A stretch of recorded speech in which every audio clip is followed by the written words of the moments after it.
Bienvenidos a Velo de Sombras, un canal donde el misterio, lo paranormal y los crímenes sin resolver te sumergirán en lo desconocido. Soy Thomas Crowan, documentalista independiente, y en este episodio investigaremos uno de los casos más inquietantes de la historia. Ted Bundy, el monstruo detrás de la sonrisa. Cada episodio combina investigación profunda, análisis histórico y una atmósfera envolvente. Suscríbete y cruza el velo de lo desconocido. Llegué a Seattle, Washington, el 3 de septiembre de 2024, bajo un cielo encapotado que parecía a punto de derramar todo su peso sobre la ciudad. No era la primera vez que investigaba fenómenos inquietantes, pero esta ocasión era diferente. Esta vez, mi objetivo no era un lugar encantado ni un objeto maldito.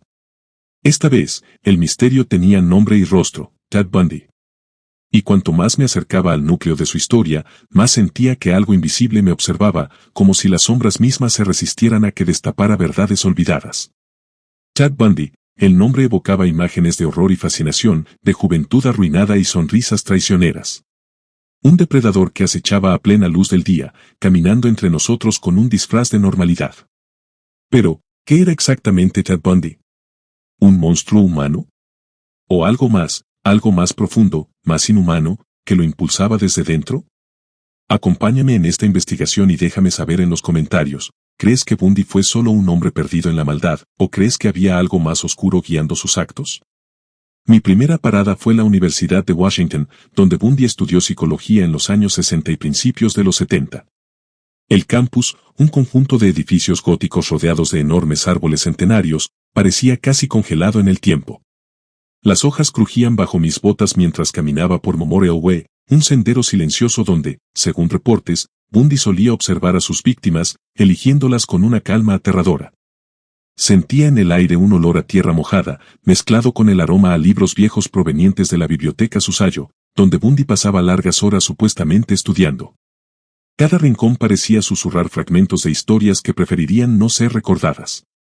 Ese mismo día, revisando los archivos públicos en la biblioteca, encontré un documento curioso, una advertencia emitida el 15 de enero de 1974 por la administración universitaria. La nota alertaba a las estudiantes sobre un hombre que, fingiendo tener un brazo roto, pedía ayuda para cargar libros hacia su auto, un Volkswagen Beetle marrón. Esa misma táctica sería clave en muchos de los crímenes que vendrían. Era evidente que Bundy ensayaba su método incluso antes de cometer sus actos más atroces. Me detuve frente a uno de los grandes ventanales de la biblioteca. El reflejo mostraba mi figura, pero por un segundo, lo juro, sentí que algo más se movía detrás de mí. Al girar, no había nadie.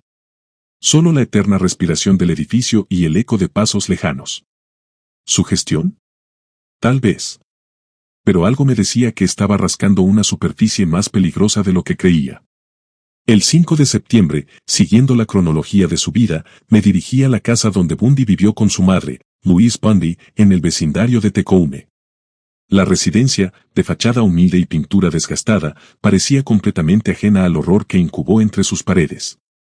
En una entrevista real concedida en 1989, su madre afirmó: «Siempre sentí que algo en Ted estaba luchando por salir. Pero era un niño dulce, educado. No entiendo cómo pudo pasar todo esto». La frase me quedó grabada. ¿Era realmente posible que el mal más puro habitara silenciosamente en alguien durante años, esperando el momento adecuado para liberarse? Caminé alrededor de la vieja casa, sintiendo la gravilla bajo mis pies. Los grillos cantaban a lo lejos, y el olor a madera húmeda impregnaba el aire. Registré imágenes con mi cámara térmica, por protocolo, pero, como era de esperar, no detecté nada anómalo. Sin embargo, no podía quitarme de encima la sensación de ser observado, de ser analizado. En mi libreta anoté una pregunta que se repetiría en mi mente durante toda esta investigación. ¿Qué parte de Ted Bundy era el verdadero rostro, el joven amable que ayudaba a ancianos, o el asesino calculador que borraba vidas con una sonrisa? Ese mismo 5 de septiembre, visité también el lago San Mamís, donde el 14 de julio de 1974, Bundy, a plena luz del día y ante decenas de testigos, raptó a dos mujeres, Jana Zar y Denise Naslund. El lago estaba envuelto en neblina, y un silencio casi sobrenatural flotaba sobre el agua. Era difícil imaginar que en aquel idílico paisaje ocurrieran actos tan inhumanos. Permanecí allí un buen rato, grabando sonidos ambientales, el rumor del agua, el chasquido lejano de ramas rotas, el ulular de algún ave nocturna. Quería capturar no solo el lugar, sino la atmósfera, esa opresiva melancolía que parecía persistir incluso 50 años después de la tragedia. Mientras el sol se ocultaba tras la niebla, cerré mi cuaderno y me hice una promesa: iría hasta el fondo, aunque eso significara enfrentar no solo los hechos, sino también mis propios miedos más profundos. ¿Tú qué piensas? ¿Era Ted Bundy simplemente un hombre roto, o había algo más, algo que la ciencia no puede explicar? Déjamelo saber en los comentarios. Tu opinión podría revelar ángulos que aún no hemos explorado. La mañana del 5 de septiembre de 2024, me dirigí a la Universidad de Washington, donde Bundy había estudiado psicología. El campus, con sus edificios góticos y senderos envueltos en niebla matutina, parecía un escenario preparado para desenterrar secretos. Había solicitado acceso a los archivos de la universidad y, tras firmar varios documentos de confidencialidad, me permitieron revisar viejos expedientes que raramente veían la luz. Entre carpetas amarillentas y fotografías descoloridas, encontré su historial académico.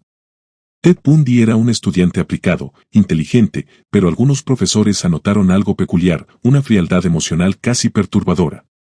Una nota, fechada el 17 de octubre de 1968, me llamó la atención: brillante, pero carente de empatía. Observador meticuloso. Algo en su comportamiento resulta desconcertante. ¿Era posible detectar el germen de un monstruo simplemente observándolo en su juventud? ¿Qué opinas? ¿Puede la frialdad predecir la oscuridad? Déjamelo saber en los comentarios. Avanzando en la cronología, me trasladé al antiguo tribunal del condado de King. Allí, accedí a transcripciones de sus juicios, documentos públicos conservados con un celo casi religioso. El 14 de febrero de 1978, durante el juicio por los asesinatos en Florida, Bundy actuó como su propio abogado. Su comportamiento fue descrito como inquietantemente carismático, pero yo no pude evitar notar un patrón escalofriante: cada vez que mencionaba a sus víctimas, esbozaba una leve sonrisa. Como si en su mente no existiera la menor conexión entre sus actos y el dolor causado. Esa noche, mientras revisaba horas de grabaciones de archivo en mi habitación de hotel, algo extraño ocurrió. Usaba un software de análisis facial para estudiar sus microexpresiones, una herramienta que utilizo frecuentemente para buscar incongruencias emocionales, cuando detecté una anomalía. Cada vez que Bundy hablaba de inocencia o amor, su pupila se contraía de forma irregular, un patrón observado en estudios psicológicos recientes relacionados con disociaciones severas de la realidad. Me pregunté, ¿era Ted Bundy simplemente un psicópata, o había en su mente algo aún más fragmentado, más alienígena a la naturaleza humana común? No pude evitar reflexionar. Durante siglos, diversas culturas han descrito posesiones, influencias externas, entidades que empujan a las personas a cometer actos atroces. ¿Sería posible que algo similar actuara sobre Bundy? No en un sentido sobrenatural necesariamente, sino en un plano psicológico o energético aún incomprendido por la ciencia. El 6 de septiembre, decidí seguir los pasos de Bundy en el lago San Mamís, donde el 14 de julio de 1974 secuestró a 2 mujeres jóvenes en pleno día. El lugar había cambiado poco: las aguas serenas, los árboles altos, el murmullo constante del viento. Caminar por esa playa sabiendo lo que ocurrió allí era una experiencia asfixiante. Hablé con algunos residentes locales, personas mayores que recordaban la conmoción de aquel verano. Una mujer, de nombre Helen Cartwright, de 78 años, me relató. Recuerdo haberlo visto: parecía un chico normal, agradable. Ayudaba a las chicas a cargar su bote. Pero cuando lo mirabas a los ojos, era como si miraras un lago en invierno, hermoso en la superficie, pero mortalmente frío. Su testimonio coincidía con muchos otros. Bundy tenía la habilidad de proyectar normalidad, ocultando algo que solo unos pocos lograban percibir instintivamente.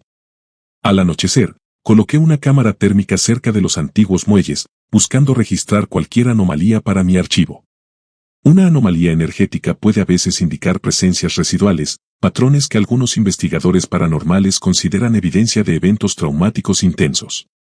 Durante 2 horas, el dispositivo captó únicamente fluctuaciones normales de temperatura, hasta las 2:14 de la mañana. Sin previo aviso, la cámara registró una silueta fría, una forma humanoide, parada a escasos 3 metros del borde del muelle. No había nadie allí físicamente. Cuando revisé el metraje, Sentí un escalofrío recorriendo mi espina dorsal. La figura parecía mirar hacia el lago, inmóvil, como atrapada en un momento detenido en el tiempo. ¿Era una simple interferencia? ¿Un fallo del equipo? ¿O quedaban residuos de la tragedia que aún impregnaban ese lugar? ¿Qué crees tú que captamos esa noche? ¿Un eco de las víctimas? ¿O algo más? Comenta tu teoría abajo. Decidí entonces seguir una nueva pista, las cartas que Ted Bundy envió a varios psiquiatras durante su encarcelamiento en Florida. Logré obtener copias de algunas gracias a un contacto en el Departamento de Correcciones. La carta fechada el 2 de enero de 1989, solo semanas antes de su ejecución, me dejó helado. No soy el monstruo que pintan. Solo quise entender lo que hay más allá de las máscaras humanas. ¿Más allá de las máscaras humanas? ¿Qué demonios quería decir con eso? ¿Era una confesión velada de que sentía que su verdadera naturaleza no era de este mundo? Mientras salía de la prisión estatal de Florida tras revisar estos archivos, el viento soplaba con una fuerza casi sobrenatural. Cerré los ojos un momento, intentando procesar todo lo que había descubierto.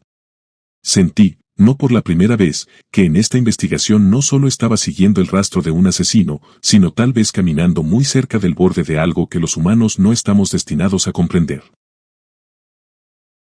Decidí que la última etapa de esta investigación debía llevarme a uno de los lugares más sombríos de la historia de Ted Bundy, la Casa de la Muerte en Tallahassee, Florida. La madrugada del 15 de enero de 1978, Bundy irrumpió en la residencia de la fraternidad Chi Omega y cometió uno de los ataques más brutales de su carrera asesina. 4 mujeres fueron atacadas en apenas unos minutos, 2 de ellas, Lisa Lavie y Margaret Bowman, no sobrevivieron. Aunque la casa sigue en pie, ya no es utilizada como residencia estudiantil. Hoy, permanece cerrada, casi olvidada, como una cicatriz silenciosa en la piel de la ciudad.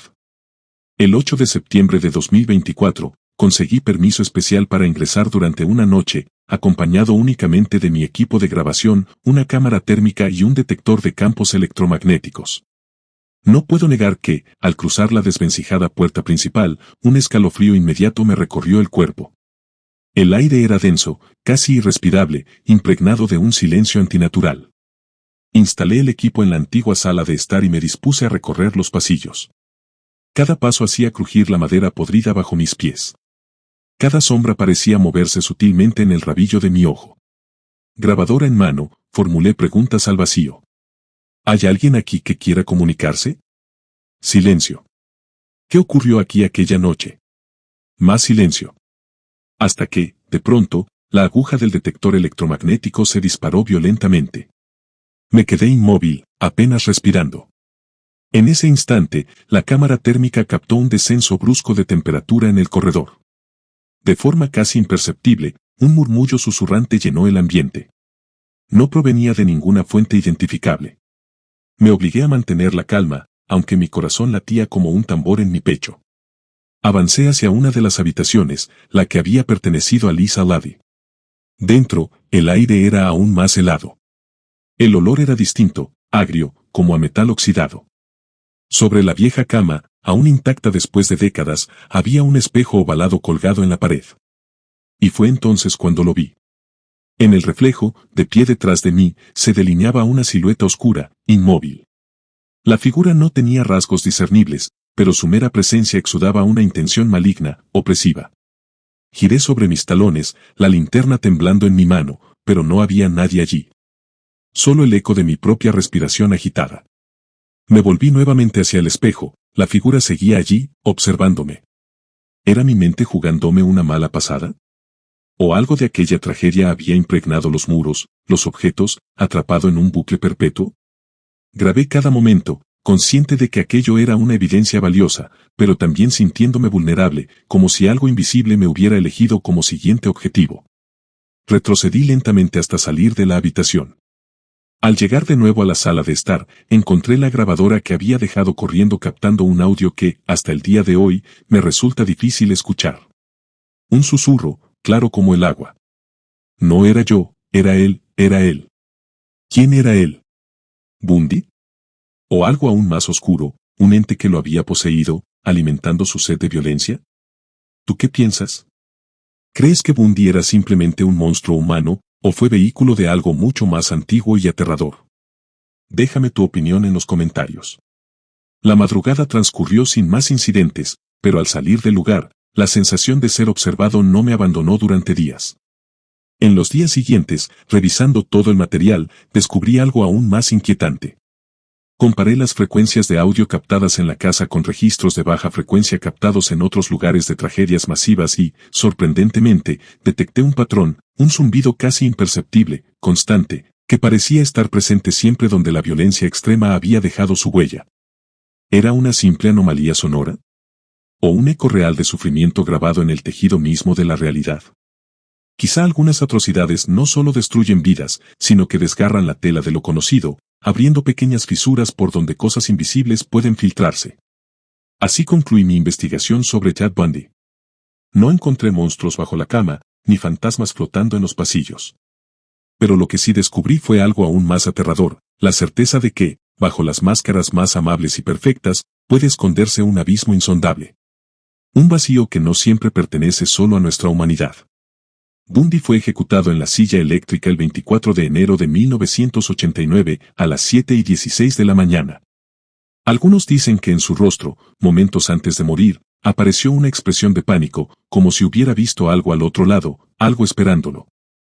¿Fue simplemente miedo humano? ¿O Bundy sabía que su verdadera condena apenas comenzaba? ¿Y tú, qué piensas? ¿El mal como el de Bundy nace del hombre, o de algo que va más allá? Déjame tu respuesta en los comentarios. Y si quieres seguir explorando las profundidades más oscuras de nuestra realidad, suscríbete a Velo de Sombras y acompáñame en nuestro próximo viaje al borde del abismo. Porque a veces, el verdadero horror, somos nosotros.